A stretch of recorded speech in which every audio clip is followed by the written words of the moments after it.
Qu'est-ce qui fait chaud? J'ai chaud. Ça commence? Oui, ça commence, mais on peut commencer par j'ai chaud. Écoute, moi, je résiste plutôt bien à la chaleur, en fait. Étant d'un naturel un peu frileux, je dois dire que même à 35 degrés, il faut pas le dire, hein, mais à 35 degrés la semaine dernière, en fait, j'étais pas si mal. Donc voilà. Donc du coup, il fait chaud, mais ça m'indispose pas plus que ça. T'as trop de la chance. Comment tu veux t'appeler? Elias. Ah ouais, pseudo?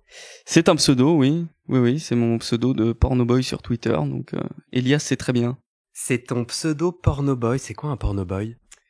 Alors je vais donner ma définition. Hein. Pour moi, un pornoboy, c'est un porn artiste, parce que souvent je me définis aussi comme porn artiste. C'est quelqu'un qui exerce une forme d'art, que ce soit la photo, la vidéo, à travers la pornographie. Donc voilà. Et donc je pense que ça correspond bien à la définition d'une partie de ce que je suis. Si donc c'est sur Twitter. Si je vais sur Twitter, qu'est-ce que je découvre sur ton profil? Et est-ce que tu voudras qu'on mette le lien dans le descriptif dans le descriptif de cet épisode? Alors on pourra tout à fait mettre le lien dans le descriptif de l'épisode. Hein. Je te donnerai le lien. C'est Elias Devitt _XXX. Et donc sur mon profil, on trouve à la fois des contenus perso. De moi à poil, en train de me branler ou en train de baiser ou en train de sucer, voilà. Et puis aussi des retweets de contenus qui me plaisent, qui me parlent. Alors quelquefois c'est des trucs très obvious et très attendus, limite caricaturaux presque, avec des mecs bien gaulés, etc. Et puis d'autres fois ça va être des retweets de pratiques plus extrêmes ou différentes ou moins conventionnelles, etc. Mais en tout cas voilà, quand je sens qu'il y a en tout cas quand je sens que la personne qui a fait ce contenu-là, quand je sens plutôt que j'ai compris ce que la personne qui a fait ce contenu-là a voulu me dire, en fait, je pense qu'il y a quelque chose qui se crée et du coup je me dis tiens, ça vaut le coup d'être tweeté. Par exemple, pas plus tard que hier soir ou très très tôt ce matin, j'ai retweeté une vidéo de deux gars, dont un qui était en train de doigter l'autre dans la baignoire. Et la scène est très banale et je pense que ça aurait pu être 100 000 personnes et 100 000 baignoires, ça aurait pas matché. Et là, je sais pas, il y a un truc qui fait que je me suis dit tiens, ce que font ces deux garçons, en fait, c'est beau, c'est esthétique, voilà, c'est bandant, donc je retweet. Et tu peux te souvenir le moment, le déclic où tu t'es dit je me lance? Est-ce que tu te souviens d'un jour en particulier? Tu t'es dit je me lance parce que toi tu montres ton visage. Tu peux me raconter ce déclic? Alors en fait, il faut savoir que je me suis lancé plusieurs fois dans le porno en ligne et pas uniquement sur Twitter. Et je me suis même lancé dans le porno en ligne bien avant Twitter, puisque je pense que la première fois que j'ai posté des photos, je devais avoir quelque chose comme 20 ans, parce que ça faisait déjà 2 ans que j'étais à la fac, quelque chose comme ça, donc j'avais une vingtaine d'années, peut-être 19 même. Et j'avais posté ça sur un site qui s'appelait Real Nude Guys ou un truc comme ça. Je crois que les photos sont toujours disponibles d'ailleurs. Et donc il y avait des photos de moi mais sans visage et j'avais été voilà, très conventionnel. Il y avait 2 photos de ma bite, je crois une photo de mon cul et quelque chose comme ça.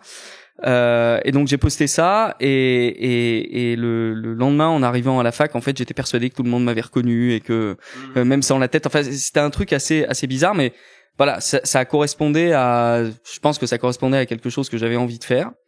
Le pas d'après, c'est que alors les moyens de s'exhiber en ligne étaient quand même vachement moins développés dans les années 2000 que maintenant. Donc la deuxième étape, en fait, c'est que j'ai franchi le pas d'envoyer des photos de moi avec mon visage. Et ça a été sur un site web qui n'existe plus aujourd'hui.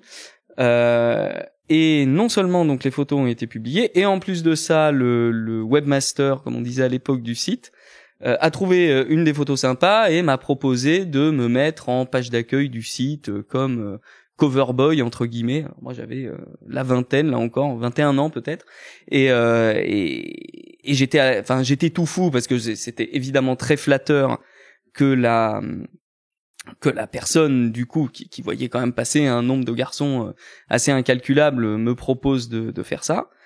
Et puis un peu tétanisé aussi parce que montrer son visage, évidemment, déjà à cette époque, on entendait les conséquences et le boulot et le truc, etc.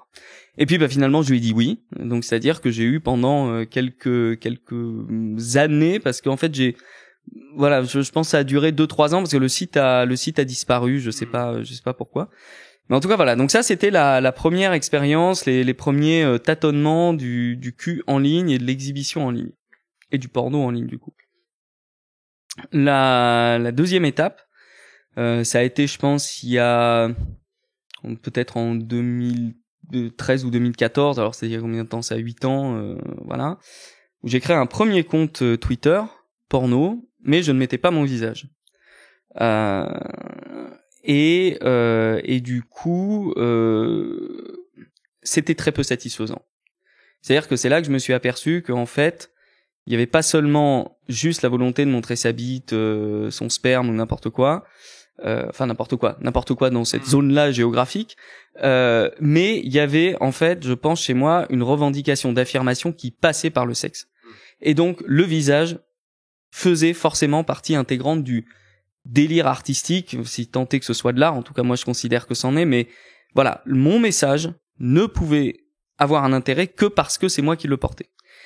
Et donc du coup, ce compte a été même fermé par Twitter. Bon voilà, j'ai laissé traîner ça. Et puis en octobre 2018, j'ai recréé un compte. Cette fois-ci avec mon visage.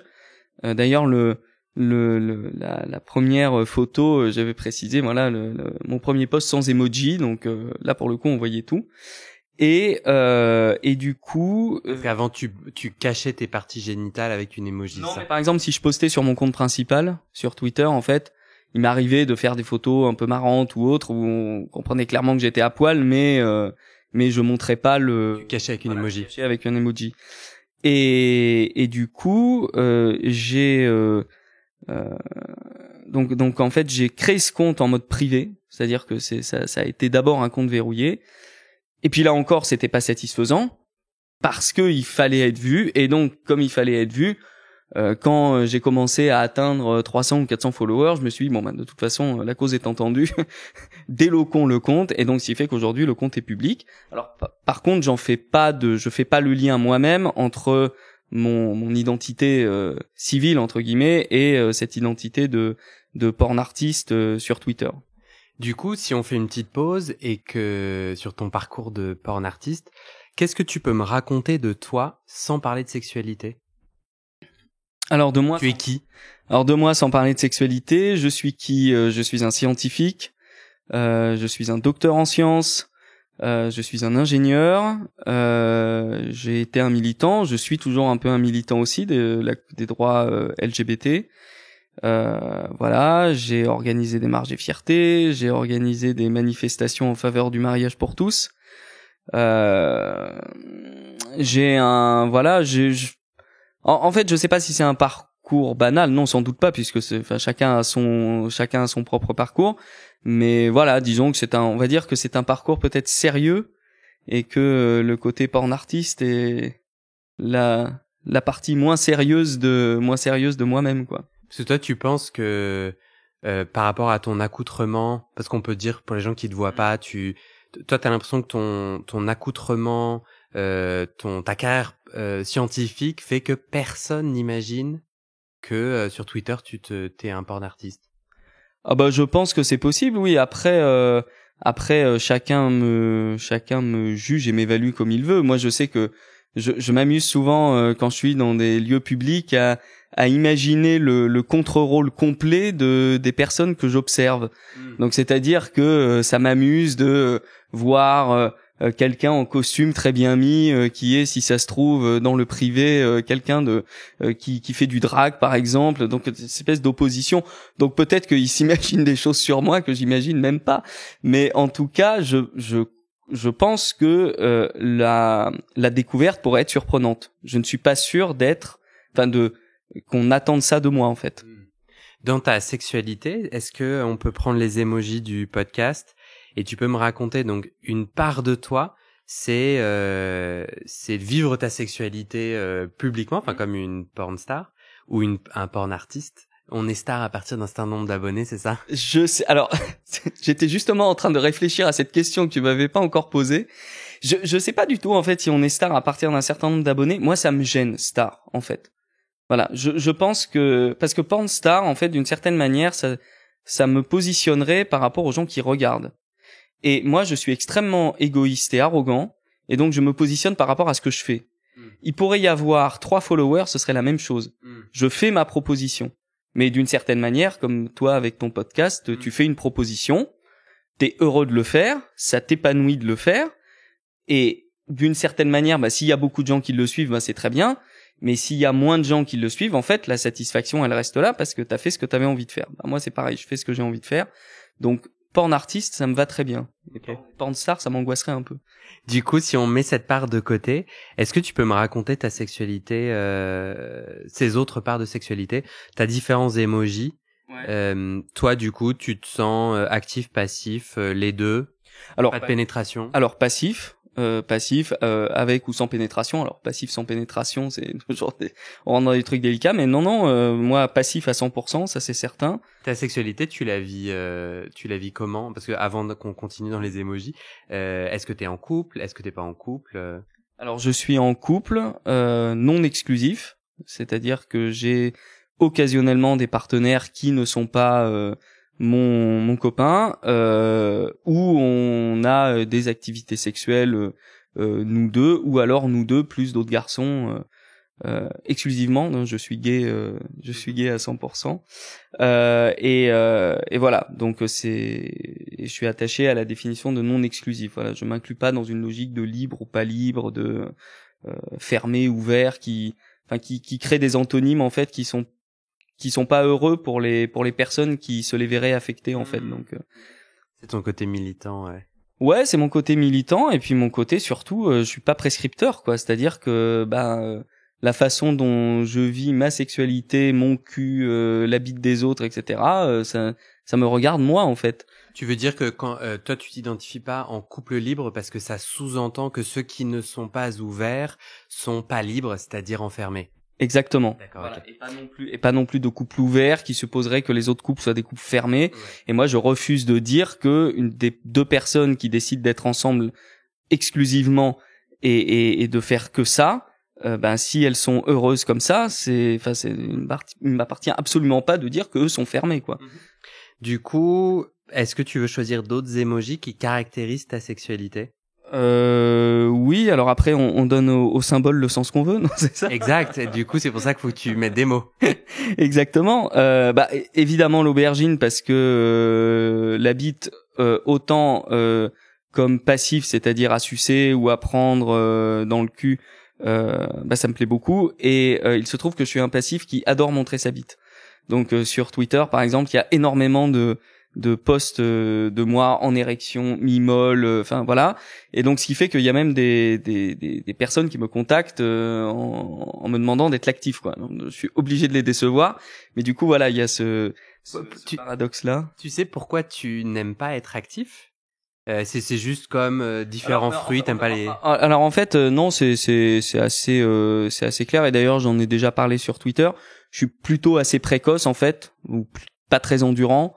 Donc en fait je m'abstiens du truc parce qu'en fait voilà, j'y trouve pas de plaisir particulier. Alors après si un jour il y a une pilule miracle qui règle la question, pourquoi pas, mais en tout cas voilà, c'est essentiellement pour ça, et puis accessoirement aussi parce que j'aime beaucoup me faire prendre, que j'aime beaucoup sucer, et que j'aime beaucoup être dans le rôle du passif. Donc il y a pas de frustration de ce côté-là, ce que je veux dire, voilà, j'aurais pu peut-être être vers ça, mais je pense que tu te détaches de la pénétration parce que tu trouves que tu éjacules trop rapidement. C'est ça, exactement. Mais il faut éjaculer au bout de combien de temps, du coup? Je sais pas au bout de combien de temps il faut éjaculer, peut-être que c'est une idée complètement trompeuse de ma part. En tout cas, voilà. T'es à l'aise de dire au bout de combien de secondes t'éjacules?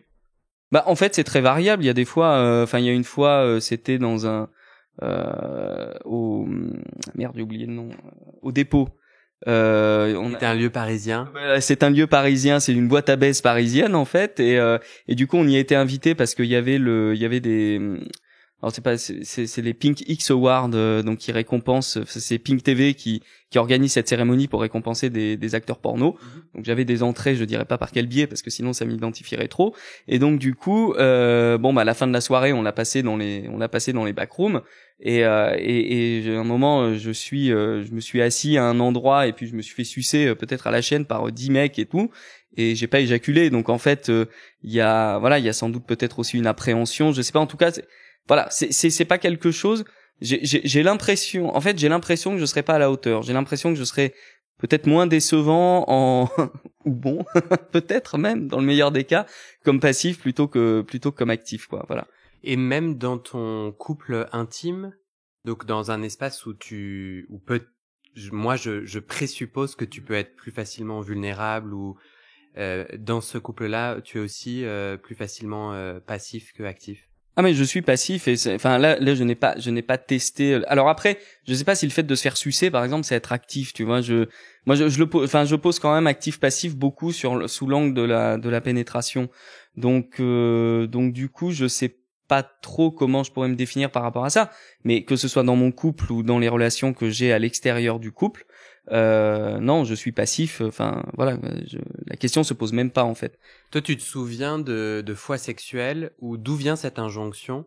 Est-ce que tu te souviens dans ton passé ce qui explique? Parce qu'en fait, à mon micro, j'entends de plus en plus de gens qui disent en fait, moi je suis pas actif parce que il faut être au niveau.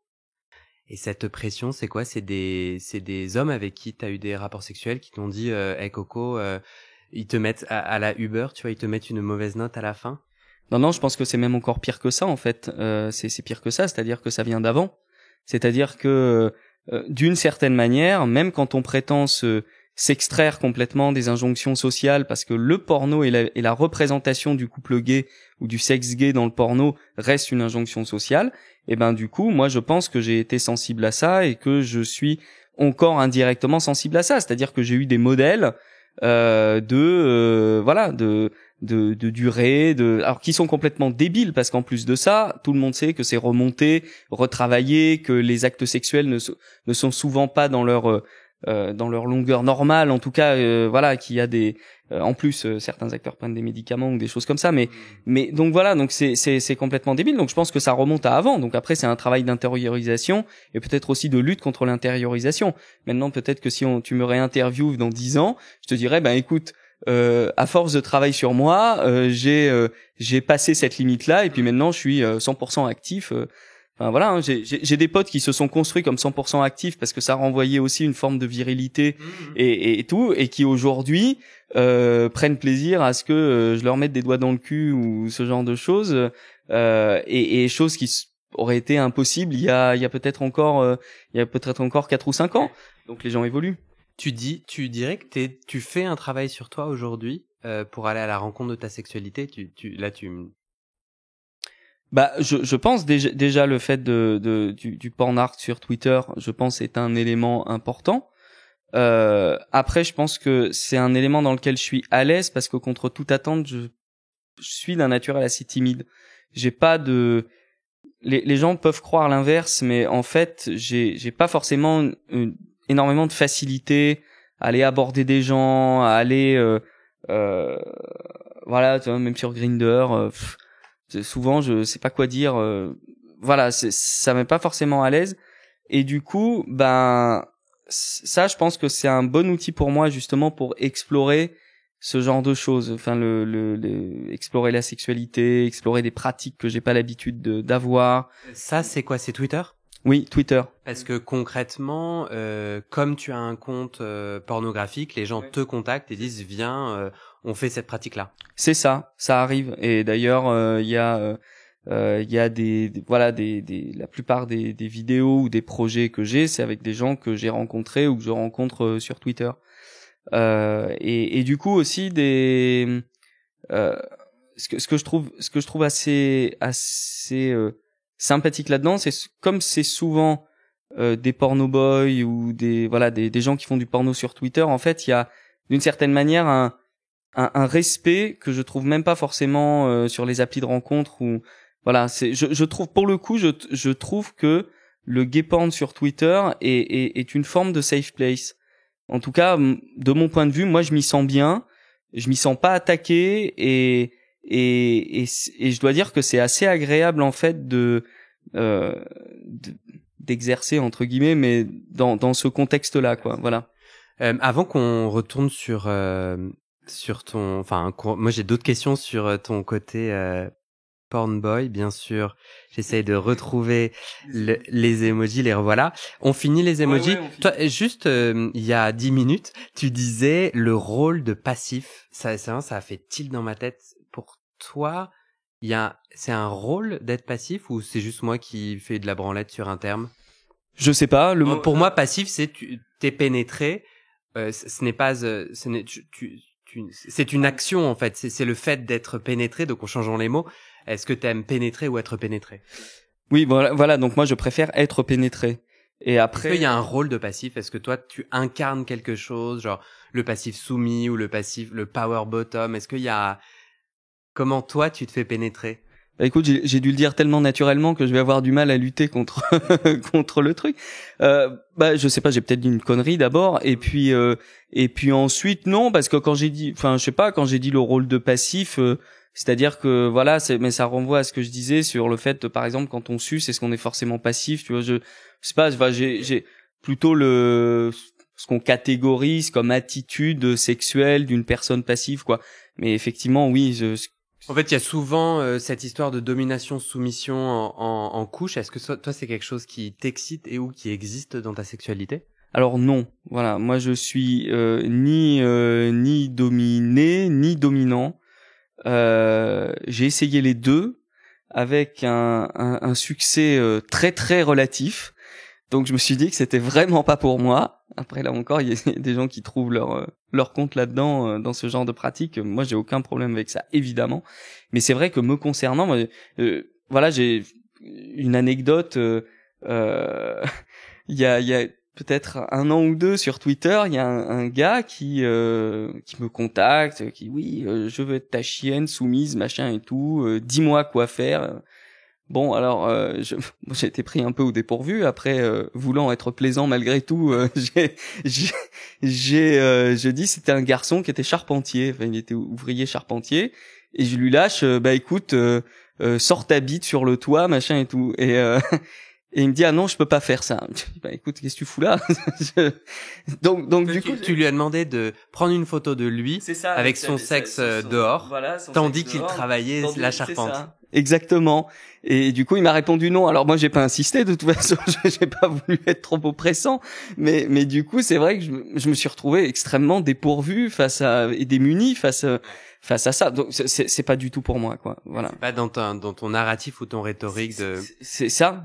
En fait, je n'arrive même pas à me le formaliser. Je sais même pas comment faire. En fait, alors aujourd'hui, peut-être que je vais être initié dans 5 ou 10 ans par quelqu'un et que je vais découvrir le truc qui manquait. Mais c'est vrai que là, moi, je suis hermétique à ça, en fait. Si on a envie de terminer la photographie de ta sexualité aujourd'hui, t'as l'impression qu'on est passé à côté de quelque chose? Bah après, là, tu vois, comme ça, il y a l'emoji goutte, donc le sperme, oui. Enfin, moi, j'adore le sperme, aussi bien le mien pour jouer avec que celui des autres pour jouer avec ou à manger. Tu joues comment?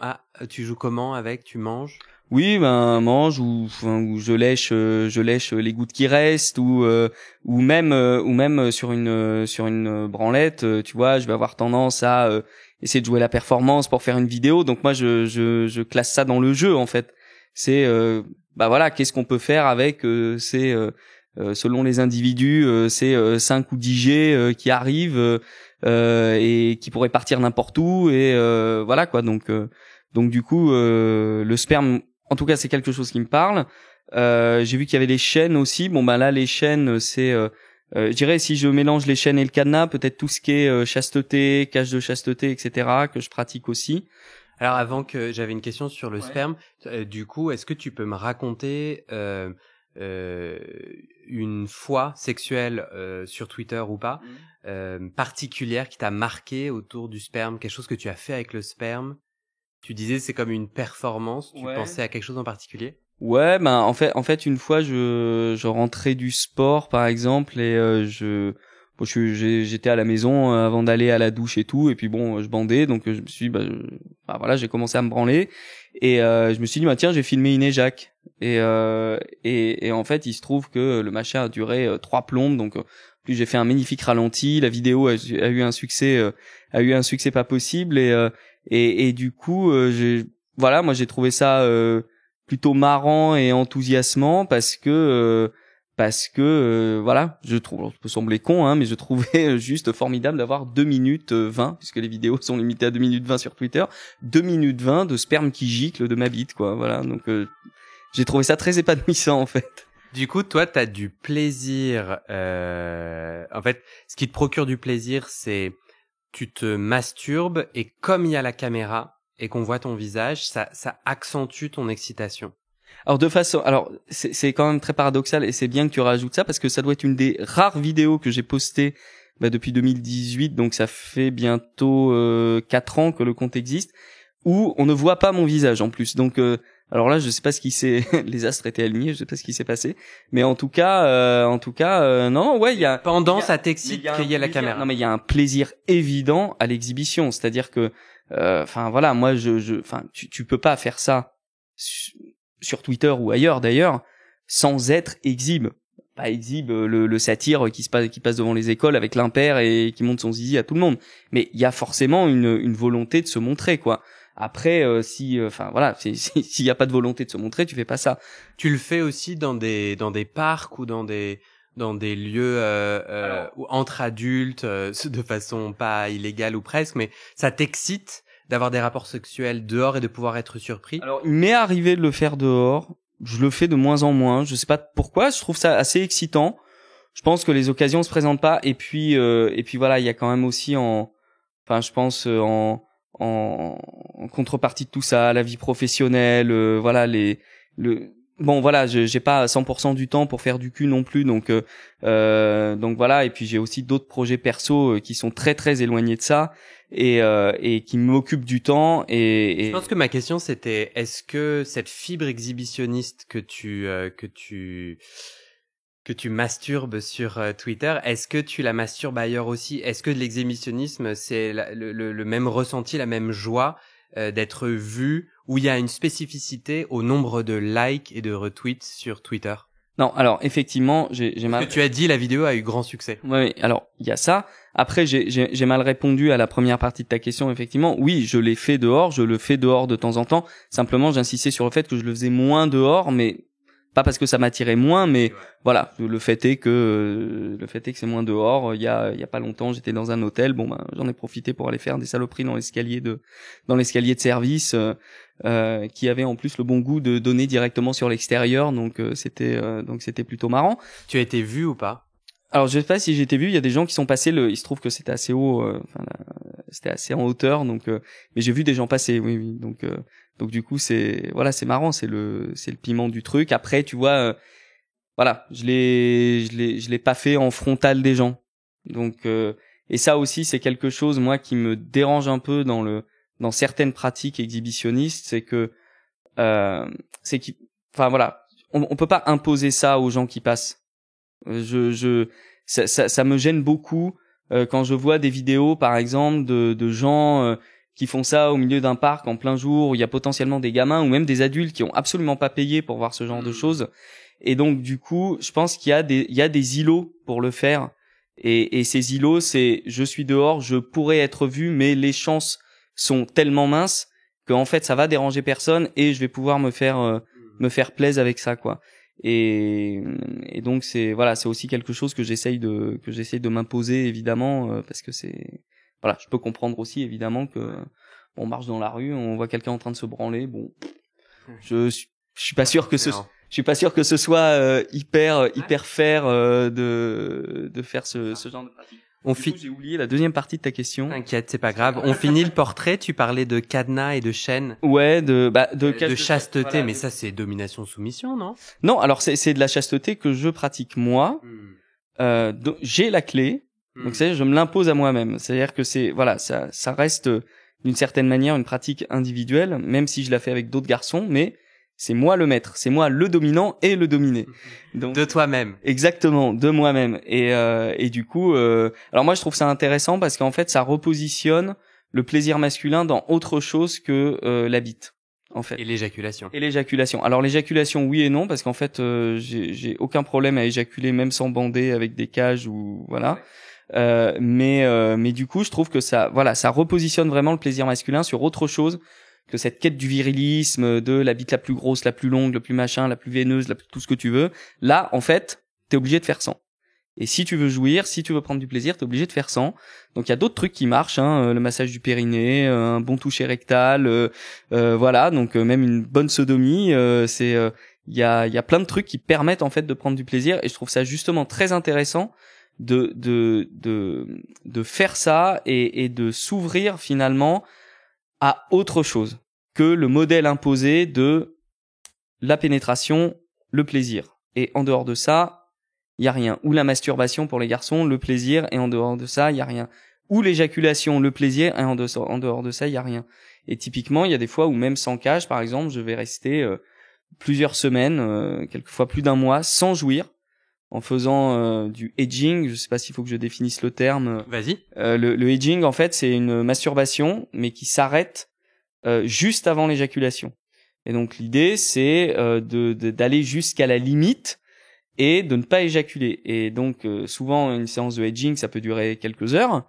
Et puis quelquefois ça peut durer plusieurs jours, plusieurs semaines, plusieurs mois. Plusieurs mois, j'ai jamais testé, mais en tout cas moi me concernant plus d'un mois. Et donc aussi une façon finalement de prendre du plaisir dans cette contrainte, dans cette frustration, dans cette dans ce combat qu'il y a en disant allez j'y vais, je lâche tout, mais en fait non, on se retient et voilà. Et donc du coup c'est aussi voilà, j'aime bien ce pan de la sexualité qui d'une certaine manière nous démasculinise, nous dévirilise et nous met dans une autre situation qui est socialement moins enviable, c'est-à-dire celle de la personne qui n'a pas de sexe, qui n'a pas d'éjaculation, et donc d'une certaine manière une féminisation du rôle sexuel, toute proportion gardée évidemment, mais en tout cas de se ramener à finalement ce que la société rejette, puisque la société rejette globalement les femmes.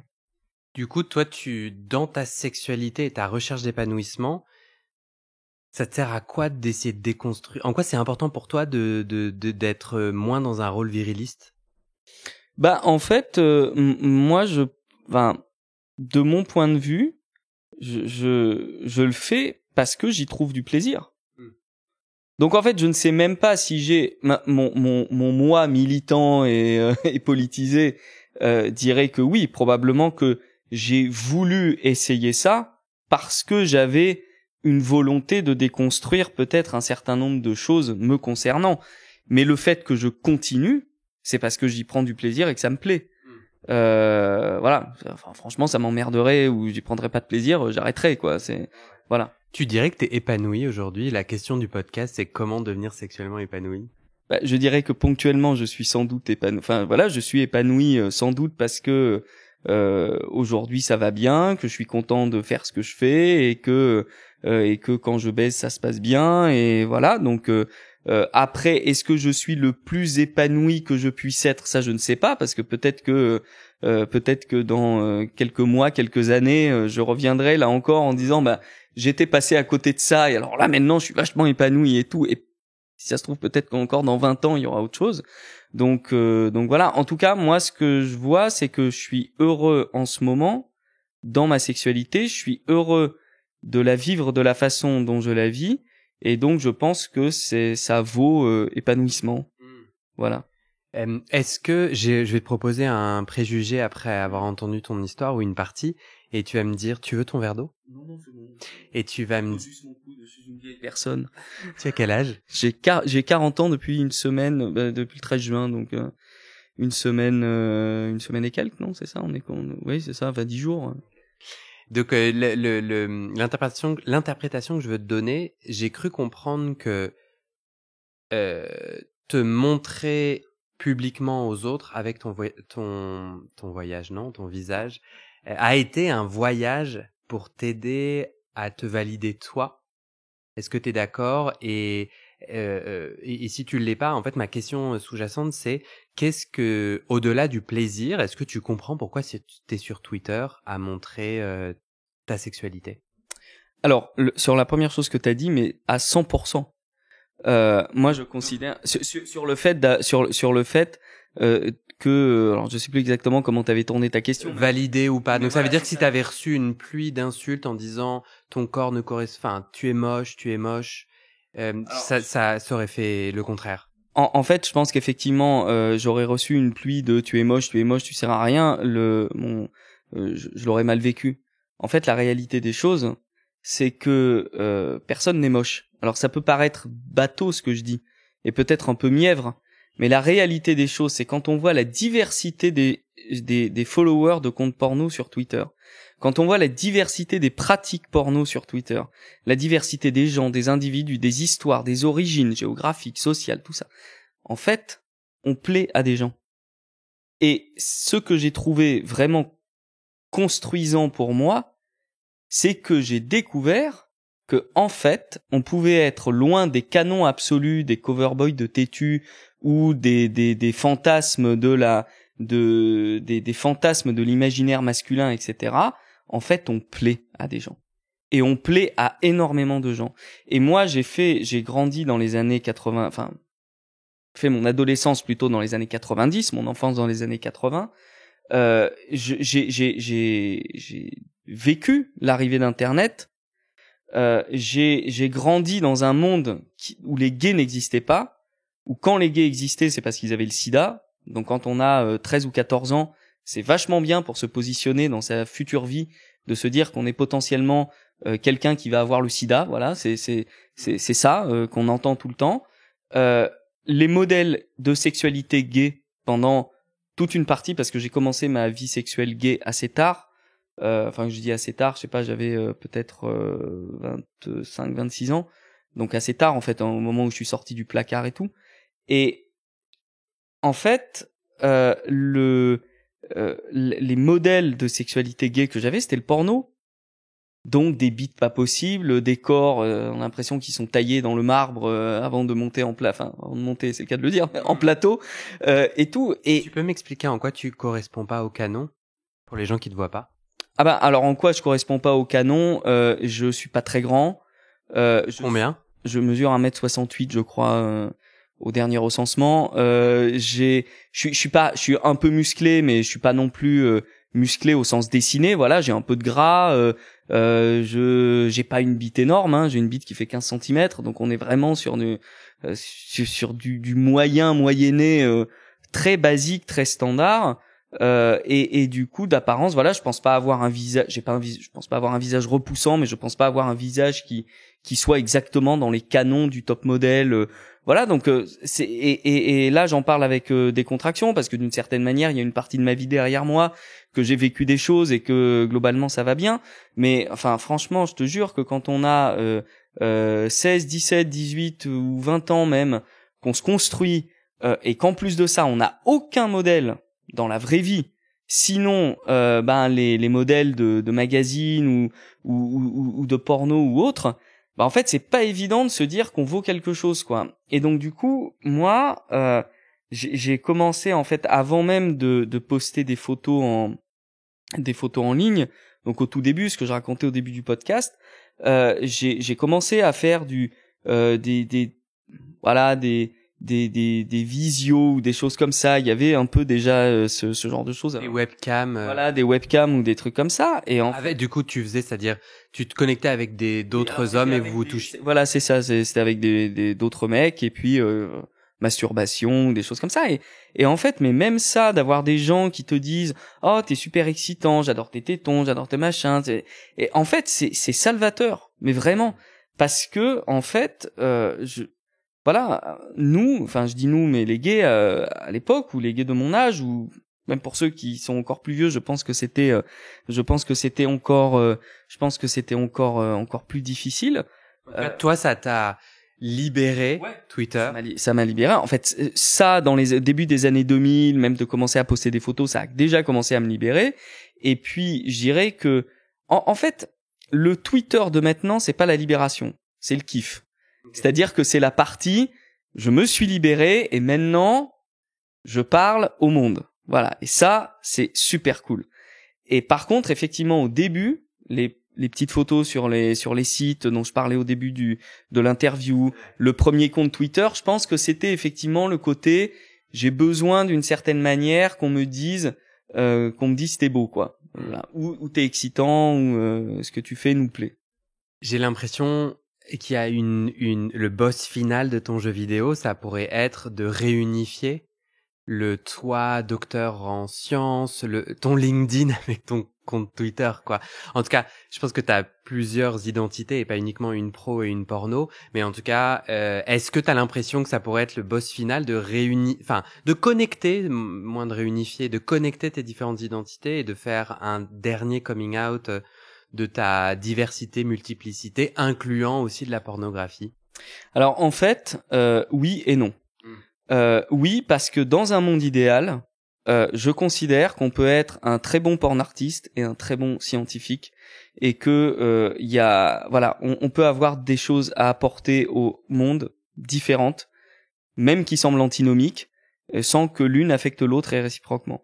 Donc oui, évidemment, dans un monde idéal, j'aimerais n'avoir qu'un seul compte Twitter et lié à tout ça, et de dire bah tiens, il fait de la science de pointe et en même temps il monte sa bite et c'est ok. Voilà. Alors non, pourquoi non? D'abord parce que je pense que c'est intéressant d'avoir des narratifs différents. Malgré tout, je pense que c'est pas forcément des aspects de ma personnalité que j'ai envie de voir coexister, en tout cas pour l'instant. Voilà, je suis assez intéressé par l'idée qu'il puisse y avoir un peu de monde dans ma tête et qu'il y en ait un qui dise bah montre ta bite et puis l'autre qui dit t'es sérieux en conférence machin et tout. Ça c'est le premier truc. Le deuxième, c'est que je ne veux pas être sacrificiel pour les autres. C'est-à-dire que mon idéal, c'est que effectivement dans ce monde idéal dont je parlais, on devrait pouvoir le faire. Moi, je ne me sens pas du tout d'être celui qui va trinquer pour que potentiellement peut-être tout le monde y arrive un jour. Comment tu trinquerais concrètement? Toi, tu sens qu'il y a des gens qui... Oui, c'est-à-dire que évidemment, du jour où on découvre que je fais du porno, ça peut avoir des incidences notables dans le reste de ma vie. Tout simplement parce que aujourd'hui, le porno est rattaché à quelque chose de sale, de pas valorisant, que ça véhicule pas une bonne image, tout simplement, et que rien que ça peut nuire en fait. Donc je vois pas pourquoi est-ce que je devrais me sacrifier pour les autres, quoi. T'as pas l'impression de jouer avec le feu? Et je te demande ça parce qu'il y a un emoji feu. Parce qu'il y a un emoji feu. Non, je te demande ça parce que et c'est pas du tout. Enfin, je l'entends pas comme une question que je souhaite agressive ou quoi que ce soit. Et c'est ce que j'ai ressenti en t'écoutant. Je me dis mais merde, en fait, ce podcast à petite échelle ou n'importe quel de ces tweets. C'est à chaque fois un coup où il joue avec le feu parce qu'en fait il suffit qu'il y ait un ou une auditrice qui clique sur et qui fasse de la science aussi parce que moi en titre j'ai mis que sais-je, et pouf, on crée un pont. Et j'ai l'impression que tu es en ce moment responsable à chaque témoignage, tweet et autres, de la possibilité de ce pont entre tes différents univers, et qu'il y a en toi une envie, et c'est l'exhibitionnisme, je pense que c'est peut-être le cœur de cette excitation. Mais ça te va de jouer avec ce feu-là? Ça te va si ce podcast, un tweet, une vidéo et le déclic qui crée des ponts? Bah, le fait est que je fais ça depuis maintenant 4 ans. Donc du coup, je le fais en étant conscient. Après, imagine ça arrive. T'as l'impression que il y a une part de toi qui dit enfin, ça y est, ou une part, qu'est-ce que tu... Je pense qu'il y aura une part de moi qui dira enfin, l'autre part de moi qui va dire merde, et puis on va faire un conciliabule avec tout ça, et, et on va essayer de trouver une position commune, voilà. En fait, si tu veux, si ça arrive, ça arrivera. Après, moi je suis pas dans le camp de la morale. Moi, je suis dans le camp de la loi. Donc, je fais rien qui est en dehors de la loi. Donc, après, si ça heurte la morale des gens et que ça la heurte suffisamment pour qu'ils essayent de me nuire à cause de ça, en fait, il y a des lois qui protègent contre le revenge porn, entre autres. mais contre le harcèlement en ligne, donc en fait, d'une certaine manière, ça m'emmerderait parce que je ne veux pas aujourd'hui avoir à le gérer. Mais si ça se produisait et que ça se produisait de façon extrêmement rude pour moi, en fait, j'ai des outils en fait pour lutter contre ça et te pour défendre, me protéger. Et d'ailleurs, j'avais répondu à un questionnaire d'un blog justement là-dessus et j'avais dit la question c'était mais qu'est-ce que tu fais justement si on te découvre et qu'on te harcèle pour ça? Et je dirais, j'irai porter plainte en tant qu'artiste porno. Et l'intervieweur me dit, en tant qu'artiste porno? Je dis, oui. C'est pas interdit d'être artiste porno, en fait. En revanche, c'est interdit de harceler un artiste porno. C'est interdit de harceler tout le monde d'ailleurs, mais c'est interdit de harceler un artiste porno. Donc j'irai au commissariat en disant, eh bien voilà, je fais du porno sur Twitter et je poste des vidéos sur d'autres sites et voilà. Et je suis attaqué à cause de ça. Et maintenant, c'est à vous de me défendre. C'est marrant parce que j'ai comme l'impression que c'est un autre coming out autour duquel tu tournes. Et peut-être qu'en fait la vie c'est une suite de coming out incessants. Je sais pas. Oui, en fait c'est très intéressant ce que tu dis. J'avais jamais vu les choses sous cet angle-là, en tout cas de coming out permanent. Mais oui, sans doute que c'est du coming out permanent. Et puis peut-être même des coming out que je n'imagine même pas aujourd'hui. Voilà. Ouais. Peut-être que dans 10 ans ou 20 ans, je ferai un coming out de je ne sais quoi, auquel, si on me le dit aujourd'hui, arrête de déconner, enfin. Non, peut-être, on sait pas. Tu te réécouteras dans 10 ans et tu te diras, quel con, j'espère que tu seras un peu plus sympa.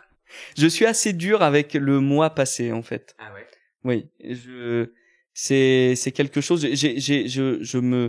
je haïs assez facilement ce que j'ai été. Et c'est avant 25 ans, ne pas s'aimer suffisamment pour se outer? Non, de façon permanente en fait. Non, mais le mois passé, le mois passé ne me satisfait jamais en fait. Le mois actuel me satisfait toujours. Je suis toujours très content d'être au moment où je suis dans ma vie, là, tu vois, par exemple, me dit, 40 ans et tout, moi, je suis très content, moi, je suis très épanoui, j'ai beaucoup plus de projets qu'à 30 et encore plus qu'à 20, je sais où je vais, je sais ce que je fais, mais c'est la belle vie, quoi. Et puis, si ça se trouve, dans 10 ans, je te dirais, non, mais à 40 ans, non, mais franchement, quelle honte. Oui, d'accord. Quelle honte. Tu te souviens pourquoi, les raisons clés qui t'empêchaient de faire ton coming out avant 25 ans? D'avoir des rapports sexuels avant 25 ans? Alors, je sais pas si les deux sont alliés parce que j'ai quand même fait mon coming out après avoir eu mes premiers rapports gays, en fait. Sachant que j'ai eu un rapport hétéro qui a été catastrophique. L'opération ne s'est jamais reproduite, à tous les sens du terme. Et du coup, je sais pas si je lirais le coming out et la pratique du sexe gay, mais je pense que de toute façon, c'est parce que j'avais l'impression que c'était quelque chose de mal. C'est con, mais voilà, j'ai grandi, mais je pense comme beaucoup de gays de mon âge et peut-être comme de gays plus jeunes aujourd'hui, même si les choses avancent un peu. Enfin, je pense que j'ai grandi en me martyrisant personnellement, en me convainquant que cette voie que je m'apprêtais à suivre était une mauvaise voie avec des mauvaises personnes, des mauvaises choses. Et voilà, quoi, ça peut être très destructeur, quoi. Donc moi, ça va, j'ai grandi malgré tout dans un environnement qui m'a permis d'avoir des échappatoires, mais au-delà même de mes parents qui par ailleurs et de ma famille qui ont plutôt bien accepté, évidemment, enfin évidemment c'était pas évident, mais qui après coup ont très bien accepté mon orientation sexuelle et tout. Mais j'ai grandi dans un milieu qui m'a permis d'avoir des imaginaires aussi, des échappatoires. Et tu parles de quoi? Des passions d'adolescents, même l'accès à la culture, à la connaissance. En fait, on ne se rend pas compte à quel point c'est aussi libérateur, mais voilà, c'est des échappatoires parce qu'on apprend à lire et à bien lire, donc ça veut dire qu'on va on va lire des romans et on va pas lire n'importe quel roman. En fait, on va lire des romans qui correspondent à une classe sociale et à un niveau culturel et un niveau socio-culturel qui font que ce sont des romans qui ouvrent beaucoup plus, ou des écrits qui ouvrent beaucoup plus de possibilités que les livres débiles que quelquefois on va réserver à des gens qu'on considère comme pas très éduqués et donc qui voudraient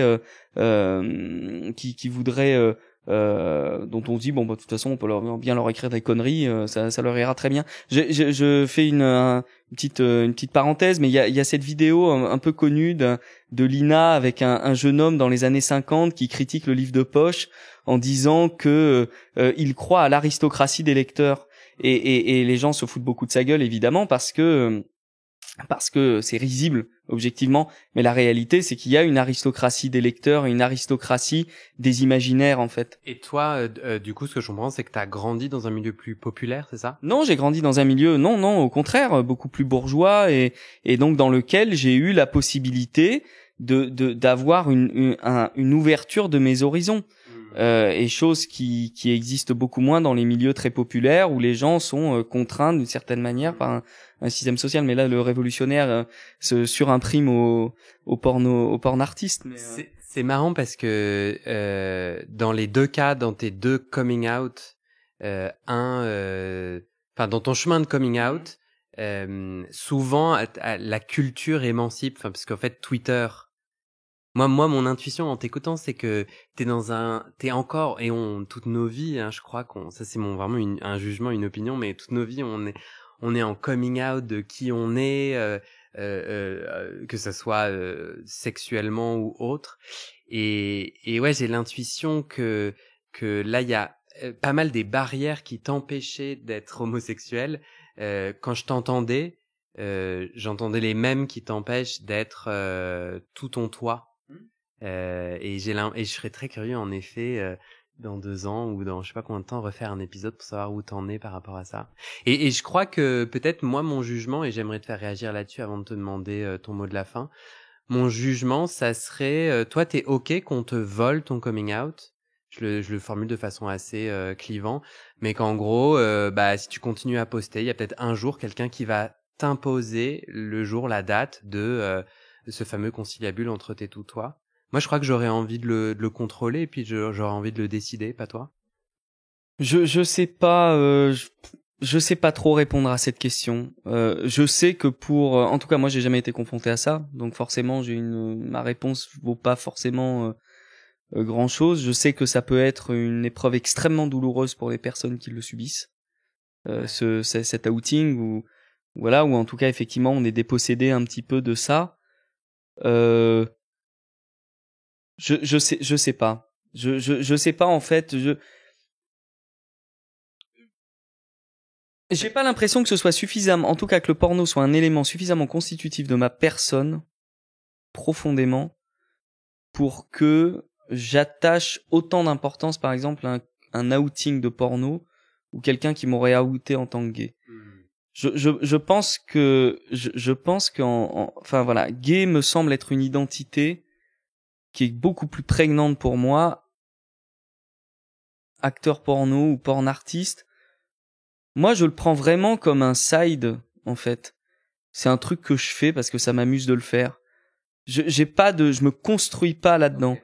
En fait, je me construis personnellement comme dans tout ce qu'on fait. En fait, quelqu'un peut se construire en lisant des livres, quelqu'un peut se construire en faisant de la photo, de la sculpture, je ne sais quoi. Moi, je me construis avec ça, mais ce n'est pas constitutif de ma personne en fait. Quand j'en aurai marre, j'arrêterai et je ferai autre chose. Et puis même là, en fait, il y a plein de moments, c'est pas j'arrête, mais je poste moins juste parce que ma libido est moins forte, parce que je suis moins excité, j'ai pas l'occasion de rencontrer des gens ou j'ai juste pas envie en fait. J'ai juste pas envie de le montrer. C'est-à-dire que, enfin, tu vois, typiquement, je prends un exemple très simple. En ce moment, je pense que je me branle au moins 2-3 fois par jour. Et je poste rien sur Twitter. Parce que là, dans le moment, voilà, c'est pas le moment, j'ai pas envie. Et voilà. Et puis, si ça se trouve, dans 3 semaines, je me branlerai 1 fois tous les mois, mais le moment où ce sera le truc, je le posterai sur Twitter.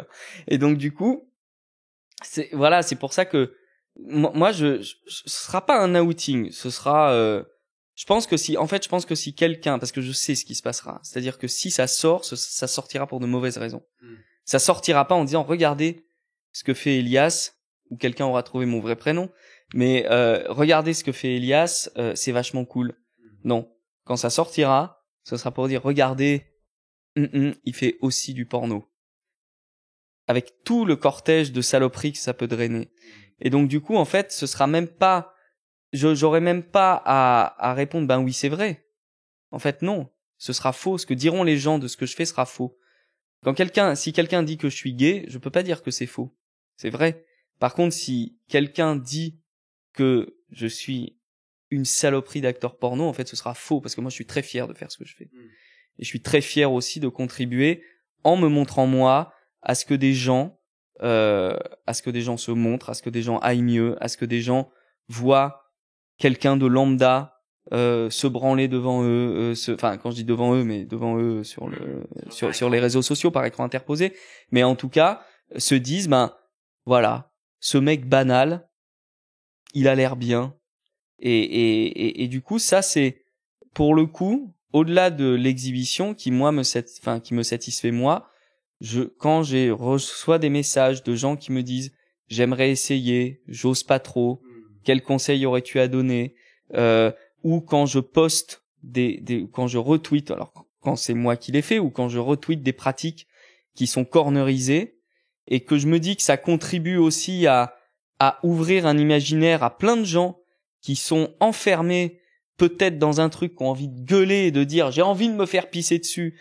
et qui ne le font pas parce qu'il y a la pression sociale, la norme, le machin, et que même dans la sexualité, même dans la communauté gay, ces pratiques sont extrêmement discriminées, et bien du coup, je suis content. Voilà. Donc, la personne qui voudra m'outer, en fait, elle s'expose à une seule chose, que j'aille lui dire, mon gars, de toute façon, je poste tout en public depuis 4 ans. Qu'est-ce que tu veux que je te dise? Barre-toi, passe ton chemin. En fait, si je voulais pas être vu, je le posterais pas en public. Donc, de ce point de vue-là, tu as fait un très bon plaidoyer pour que du coup tu te out. bah Non mais je te taquine, je fais un clin d'œil, mais c'est vrai que tu termines cet entretien et après je vais te demander si mais en fait là-dessus, pour rebondir très très rapidement là-dessus, c'est juste que tu noteras que je ne le fais pas, mais que je suis parfaitement préparé finalement à devoir faire face si jamais ça devait arriver. Et qu'à un moment, moi, je n'ai pas honte, j'ai arrêté d'avoir honte de ce que j'étais. Et depuis que j'ai 33, 34 ans, j'ai arrêté surtout de me préoccuper de ce que les gens pensaient de moi, en réalité. Alors, il reste des marqueurs sociaux un petit peu, parce que tu l'as très bien vu, parce que je fais pas le lien entre mon identité de porno boy et mon identité civile, entre guillemets. Donc, tu l'as très bien pointé. Donc, il y a encore des petites, des petites accroches, des petits trucs. Mais globalement, si ça doit arriver, ça arrivera. Si tu veux que je te dise, bah oui. Est-ce que t'es content comme ça ou tu veux rajouter quelque chose? Écoute, moi je trouve qu'on a fait le tour. Si j'avais un truc à rajouter, c'est que je te remercie de m'avoir fait cette proposition là. Parce que c'est vrai qu'on s'était pas vu depuis longtemps, on peut le dire aux gens qu'on se connaissait aussi d'avant, on a milité un peu ensemble dans des cercles différents, mais on a participé à quand même une des plus belles aventures du militantisme LGBT de ces 20 dernières années sans doute. Donc tu veux la citer? Le mariage pour tous évidemment. Donc du coup ça me fait aussi très plaisir qu'on se retrouve à cette occasion et finalement qu'on se retrouve autour d'un sujet et d'une volonté d'échange dont on n'avait jamais parlé avant. Voilà. Qui pour moi est en fait super militant. Moi je pense que, mais bon, moi je un peu comme toi et Twitter, je le fais pas avec l'ambition de changer les choses ou les choses.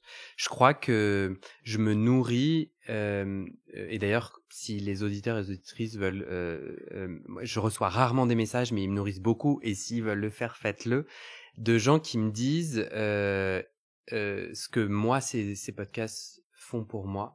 Une libération de la parole, en fait un militantisme de l'écologie intime. Je crois vraiment que permettre aux gens de se parler, de se dire, et à d'autres d'entendre la diversité, la multiplicité, là où les différences, etc.,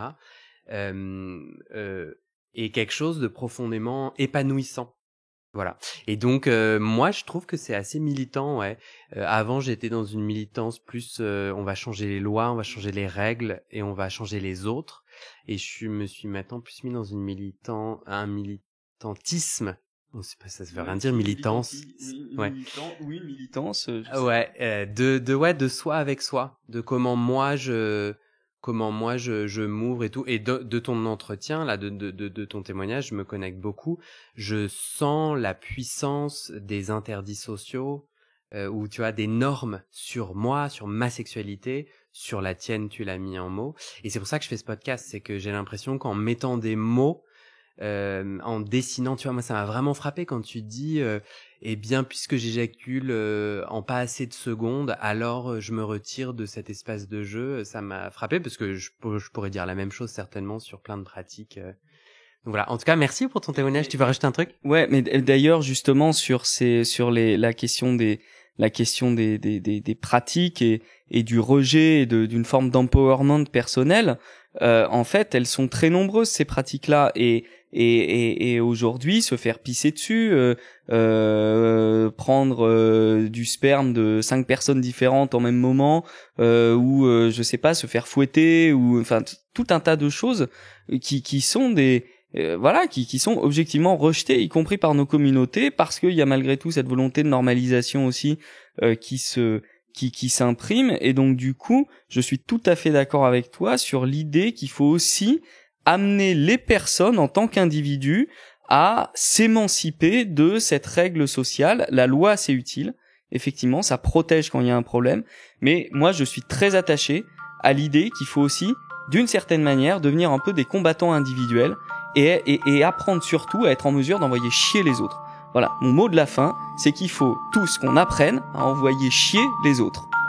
Merci Elias. De rien, merci Guillaume. Très bonne conclusion.